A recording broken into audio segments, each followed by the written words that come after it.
হঠাৎ করে কোরআন নাজিল হওয়া বন্ধ হয়ে গেল, আর নাজিল হয় না। বিশ্বনবী he started to miss the revelation, কোরআনকে খুব মিস করতে লাগলেন। কিরে, কি সুন্দর জিবরাইল আসতো কোরআন নিয়ে, ওহী নিয়ে, আসে না কেন?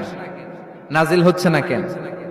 এখন বিশ্বনবী কোরআন পেলে কোরআন প্রচার করত, কোরআনের আয়াতগুলো সবার সাথে শেয়ার করত। এখন নাজিলও হয় না, শেয়ারও করতে পারে, প্রচারও করতে পারে, প্রচার কার্যক্রম বন্ধ। কাফেরদের মধ্যে গুনগুন শুরু হয়ে গেল, মুহাম্মদ তোর রব তোরে ভুলে গেছে। নাউজুবিল্লাহ কইবেন না? তোমার রব তোমারে ভুলে গেছে, তোমার আল্লাহ তোমার উপর অসন্তুষ্ট হয়েছে। কোন বর্ণনায় এসেছে 15 দিন, কোন বর্ণনায় 1 মাস, কোন বর্ণনায় 3 মাস, কোন বর্ণনায় 6 মাস ওহী নাজিল বন্ধ ছিল। বিষ্ণুনবী ওহীকে মিস করতে লাগলেন। ঘটনা কি? ওহী